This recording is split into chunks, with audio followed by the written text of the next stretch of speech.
এই ভিডিওটা জীবন বিজ্ঞানের ওপর হবে। সেকেন্ড চ্যাপ্টার, যেখানে লেখা আছে জীব সংগঠনের স্তর। তো এখানে কয়েকটা কথা আছে, সেই কথাগুলোকে সরলভাবে, একদম প্রাথমিকভাবে আমি একটু ব্যাখ্যা করার চেষ্টা করব। কি কি কথা আমার আলোচনার বিষয়বস্তুতে থাকবে? অ্যাসিড, ক্ষার, লবণ, অ্যাসিডের দুটো ভাগ, জৈব অজৈব, alcohol, amine, amino acid, aldehyde আর পিএইচ। জীবন বিজ্ঞানের সেকেন্ড চ্যাপ্টার। আচ্ছা, একদম প্রথম থেকে শুরু করা যাক। মৌলিক পদার্থ। মৌলিক পদার্থ কি ভাগ? ধাতু, অধাতু আর ধাতুকল্প। ধাতুকল্প। ধাতু কারা? যারা ইলেকট্রন ত্যাগ করে। ইলেকট্রন ত্যাগ করে, লেখো এখানে, লেখো অধাতুরা ইলেকট্রন গ্রহণ করে। আর ধাতুকল্প দুটোই করতে পারে, ইলেকট্রন গ্রহণ বর্জন দুটোই করতে পারে। ধাতুরা আর কি করে? কঠিন হয়, তাপ ও তড়িৎ পরিবহন করে, আর এদের পাত আর তার বানানো যায়। পাত, তার, সরু তার হয়। অধাতুদের পাত বা তার বানানো যায় না ভালো। অধাতুরা তাপ তড়িৎ পরিবহন ভালো করতে পারে না, এরা কুপরিবাহী। ধাতুকল্পর ধর্ম এদের মাঝামাঝি, ধাতুর মতো নয়, অধাতুর মতোও নয়। উদাহরণ, আচ্ছা, ধাতুর নামের শেষে আম থাকে। হিলিয়াম, নিকেল, জিঙ্ক, এগুলো হচ্ছে ব্যতিক্রম। এগুলো বাদে, যেমন হিলিয়ামের নামের শেষে আম আছে কিন্তু ওটা ধাতু নয়। নিকেল আর জিঙ্ক এগুলো বাদ দিয়ে সব ধাতুর শেষে আম কথাটা আছে। সোডিয়াম, পটাশিয়াম, ম্যাগনেসিয়াম এগুলো সব ধাতু। অধাতু, আমাদের সবচেয়ে পরিচিত অধাতুগুলোর মধ্যে হচ্ছে oxygen, nitrogen, chlorine, sulphur, phosphorus, carbon সবার আগে বলা উচিত ছিল। আচ্ছা, আরেকটা জিনিস, যেমন আমি S2 লিখলাম না কিন্তু O2 লিখলাম। কেন লিখিনি? লিখলে S8 লিখতে হয়, P4 লিখতে হয়, O2 লিখতে হয়, O3 লেখা যায়, N2 লিখতে হয়। N লেখা আর N2 লেখার মধ্যে ডিফারেন্সটা কি সেটা আমি বলছি একটু পরে। ধাতুকল্পগুলোর মধ্যে সিলিকন, আর্সেনিক, বিসমাথ এগুলো পড়ে। আচ্ছা, ওই জিনিসটা একটু বলে দিই। Na লিখেছি কিন্তু O2 লিখলাম। Na একটা অণু আর পরমাণু সমান। সোডিয়াম আর সোডিয়ামের অণু আর সোডিয়ামের পরমাণু একই জিনিস, কিন্তু অক্সিজেনের অণু আর অক্সিজেনের পরমাণু আলাদা। অক্সিজেনকে এইরকমভাবে লেখা যায়, 3 রকমভাবে। অক্সিজেন পরমাণু, অক্সিজেন অণু যাতে 2টি পরমাণু আছে, ওজোন অণু যাতে 3টে অক্সিজেন পরমাণু আছে, সোডিয়ামের অণু যা পরমাণুতা। আচ্ছা, ধাতু, অধাতু, সি, ফসফরাস, নাইট্রোজেন, অক্সিজেন এগুলো তো হলো। ধাতু থেকে অক্সিজেন যোগ করলে ধাতব অক্সাইড হয়। ধাতব অক্সাইড। ধাতব অক্সাইড লেখো, যেমন K+O2, K2O, কিন্তু Mg+O2, Mg2O নয়, MgO। এই দুইটা কোথা থেকে এলো? এখানে কেন কেন এক আছে বা কেন সংখ্যা নেই, এটার জন্য একটা বিশাল ইতিহাস আছে, সেটা সংকেতের ভিডিওতে থাকবে, আমি সেটাও বানাবো। আবার অ্যালুমিনিয়াম যদি হতো তখন লিখতাম Al2O3। 1, 2, 3 যখন তখন যা খুশি লেখা হয় না, এটা নির্দিষ্ট নিয়ম আছে। অ্যালুমিনিয়ামের যোজ্যতা 3, অক্সিজেনের যোজ্যতা 2, সংকেত সেই জন্য সমীকরণটা হচ্ছে Al2O3, এই 2টা এখানে যায়, 3টা এখানে যায়, Al2O3। তাহলে সমীকরণটা এইরকম হলো। এদিকে একটা অ্যালুমিনিয়াম আছে বলে এদিকে একটা অ্যালুমিনিয়াম লিখতে হবে তা নয়, এর তারপরে ব্যালেন্স করতে হবে। Al+O2 Al2O3, K+O2 K2O। আচ্ছা, যেমন P+O2 যদি লিখি তাহলে লিখতে হবে P2O5। P+O2 কোথাও 5 নেই, কিন্তু 5টা আসবে। ফসফরাসের যোজ্যতা 5 হয়, তাহলে ফসফরাসের যোজ্যতা 5, অক্সিজেনের যোজ্যতা 2, সংকেত এই P2O5। এটা লিখতেই হবে, এখানে থাকুক বা না থাকুক, সমীকরণ লিখলে এটা লিখতেই হবে। এই যে অক্সাইডগুলো তৈরি হলো, অক্সাইড দু রকমের। অক্সাইড অনেক রকমের আছে, আমার এখানে যে 2 নম্বর অধ্যায়ে মূলত 3টে কাজে লাগবে। অধাতু অক্সাইড, অধাতব অক্সাইড যেগুলো অধাতব গুলো থেকে অ্যাসিড তৈরি হয়। যেমন কি অধাতব অক্সাইড পেলাম? P2O5 পেলাম, SO2 পেলাম, CO2 পেলাম, আর পেলাম NO2। এগুলো সব অধাতব অক্সাইড। এগুলোর সঙ্গে জল বিক্রিয়া করলে ফসফরিক অ্যাসিড,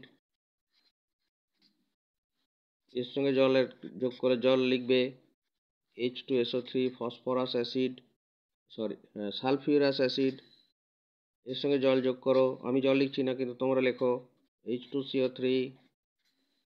এর সঙ্গে জল যোগ করলে দুটো অ্যাসিড হয়, HNO3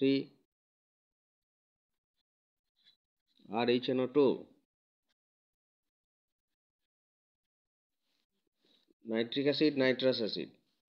আর একটা গুরুত্বপূর্ণ অক্সাইড বাদ চলে গেছে, এটার সঙ্গে যোগ করলে SO3+H2O H2SO4 হয়। স্যার এখানে তো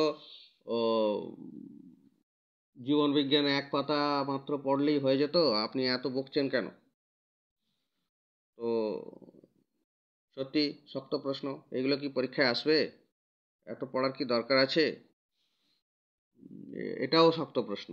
সত্যি এই P2O5টা পরীক্ষায় আসবে না, কিন্তু এখানে অ্যাসিড ক্ষার কোথা থেকে এসছে তার একটা ইতিহাস বোঝাবার চেষ্টা করছি, কেমিক্যাল ইতিহাস। পর পর ধাপে ধাপে জিনিসগুলো আসে। SO3+H2O H2SO4 হলো, এবং অক্সাইডগুলো, অধাতব অক্সাইডগুলো জলের সঙ্গে বিক্রিয়া করলে অ্যাসিড তৈরি করে। ধাতব অক্সাইডটা কারা করে? ধাতব, যেমন ধাতু কত? ম্যাগনেসিয়াম, ক্যালসিয়াম, পটাশিয়াম, সোডিয়াম সব অক্সিজেনের সঙ্গে বিক্রিয়া করে যথাক্রমে MgO, K2O, CaO আর Na2O তৈরি করবে। এই ধাতুগুলো অক্সিজেনের সঙ্গে বিক্রিয়া করে অক্সাইড তৈরি করছে। করছে। এই অক্সাইডগুলো আবার জলের সঙ্গে বিক্রিয়া করলে ক্ষার উৎপন্ন হবে।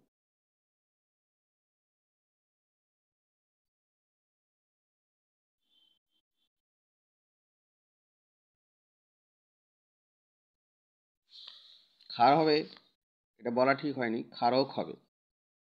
MgO,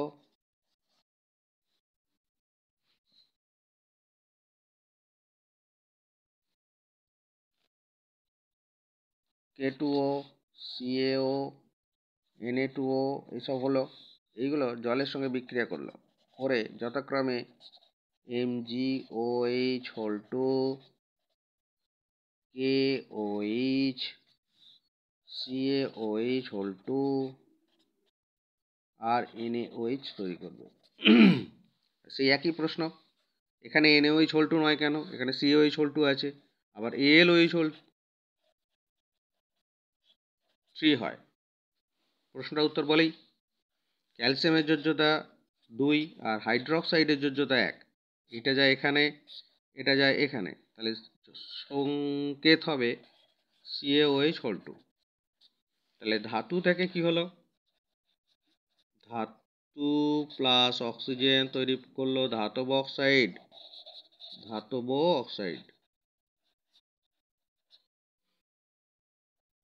এরা সব ক্ষারক। যারা জলে দ্রবীভূত হয়, এদের মধ্যে যারা জলে দ্রবীভূত হয় তারা হচ্ছে ক্ষার। তাহলে Na2O, K2O, Al2O3, FeO, CaO, MgO, CuO, SNO, এসব ক্ষারক, সবাই এরা ক্ষারক। তাদের মধ্যে কয়েকজন, এর মধ্যে যারা ধাতব অক্সাইড আছে সব ক্ষারক, এটা হচ্ছে ক্ষারক। তাদের মধ্যে কয়েকজন সোডিয়াম অক্সাইড, পটাশিয়াম অক্সাইড আর calcium oxide to some extent. এদের মধ্যে Na2O, CaO আর K2O জলে দ্রবীভূত হয়, জলের সঙ্গে বিক্রিয়া করে এবং জলে দ্রবীভূত হয়ে যায়, জলের সঙ্গে বিক্রিয়া করে জলে দ্রবীভূত হয়ে যায়। ক্ষারকদের একটা বিশাল ফ্যামিলি, তাদের মধ্যে কয়েকজন জলের সঙ্গে বিক্রিয়া করে জলে দ্রবীভূত হয়ে যায়, মানে গুলে যায়। তাহলে এই বিশেষ কয়েকটা মাত্র যৌগকে ক্ষার বলে। এরা বড় ফ্যামিলিটা, পুরো ফ্যামিলিটা ক্ষারক। ক্ষারকদের কিছু একটা অংশ ক্ষার, এইটা ক্ষারক। ক্ষারকদের মধ্যে কয়েকজন ক্ষার, সবাই জলে দ্রবীভূত হয় না। তাহলে সব ক্ষারক জলে দ্রবীভূত হয় না, সেই জন্য সব ক্ষারক ক্ষার নয়, সব ক্ষারকগুলো ক্ষার নয়। ক্ষারক কারা? না, ধাতুর সঙ্গে অক্সিজেন বিক্রিয়া করে ধাতব অক্সাইড হয়, সেই ধাতব অক্সাইডগুলোকে ক্ষারক বলে। অধাতুর সঙ্গে বিক্রিয়া করে অধাতব অক্সাইড তৈরি হয়, তারা জলে গুলে অ্যাসিড উৎপন্ন করে। অধাতু থেকে কি তৈরি হলো? অধাতু থেকে অ্যাসিড তৈরি হয়, অক্সিজেন লাগে। আর ধাতু থেকে ক্ষার বা ক্ষারক তৈরি হয়। অক্সিজেন মানে অ্যাসিড উৎপাদক, কিন্তু অক্সিজেন ক্ষার উৎপন্নও করে। আচ্ছা,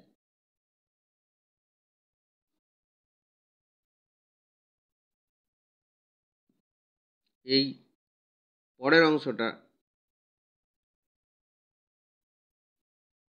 আমি নেক্সট ভিডিওতে তৈরি করছি, কারণ এই অংশটুকু রসায়নের অংশ। এরপরে অ্যালডিহাইড, অ্যালকোহল, অ্যামাইনো অ্যাসিড, এই যে জিনিসটা জৈব অজৈব, এই ব্যাপারটা পরের পার্টটায় তৈরি করছি। এটা ফার্স্ট পার্ট।